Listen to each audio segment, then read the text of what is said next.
PRP के बारे में मिसकॉन्सेप्शन। अक्सर लोग ये समझते हैं कि पीआरपी हम जो है सेंट्रीफ्यूज करके बनाते हैं।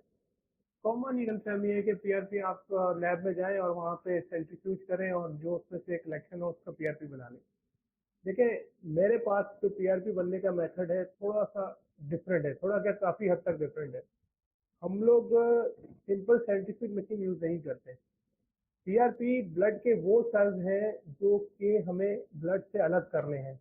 रेड ब्लड सेल नहीं लेने, प्लेटलेट्स को अलग करना है। और सिर्फ अलग ही नहीं करना, बल्कि उनको एक्टिवेट भी करना है।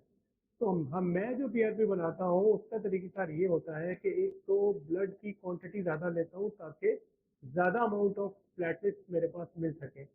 दूसरे नंबर पे उसको जो रोटेशन देनी होती है उसकी एक खास रेवोल्यूशन सेट करनी होती है। उस पर हम रोटेशन देते हैं ताकि प्लेटलेट्स जो है हमारे डैमेज ना हो। इसी तरह उसकी रोटेशन के साथ साथ जो ट्यूब का एंगल है वो भी एक खास पर्टिकुलर एंगल होता है जिसके ऊपर उस ट्यूब को रखना होता है। अगर हम ये चीज़ें फॉलो नहीं करेंगे कि प्रॉपर उसकी कितनी रोटेशन देनी है, कितने एंगल पे रोटेशन देनी है, जो पीआरपी रिजल्ट बनेगा उसकी क्वालिटी अच्छी नहीं होगी। इसीलिए अक्सर कॉमनली आप लोग कहते हैं डॉक्टर साहब मैं पीआरपी पहले ही करा चुका हूँ या करा चुकी हूँ, मुझे फ़ायदा नहीं हुआ।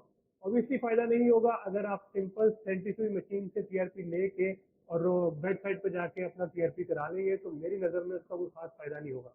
इसके लिए बहुत ज़रूरी है किस एंगल पे आपने बनाया है, किस एंगल पे उसको रोटेट किया है और क्या उसके अंदर प्लेटलेट्स की क्वांटिटी उतनी मौजूद है जितनी रिक्वायर्ड है कि नहीं।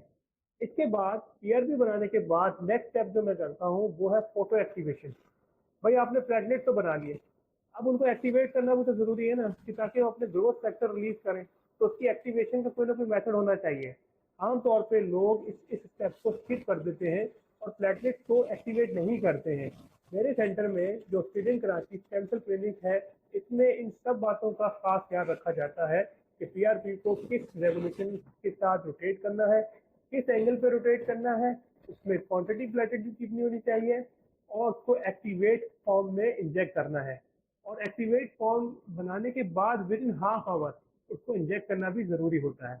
तो इसलिए ये कॉन्सेप्ट आप क्लियर करें कि पीआरपी सिंपल सेंट्रीफ्यूज के जरिए नहीं हासिल हो सकता, इफेक्टिव पीआरपी।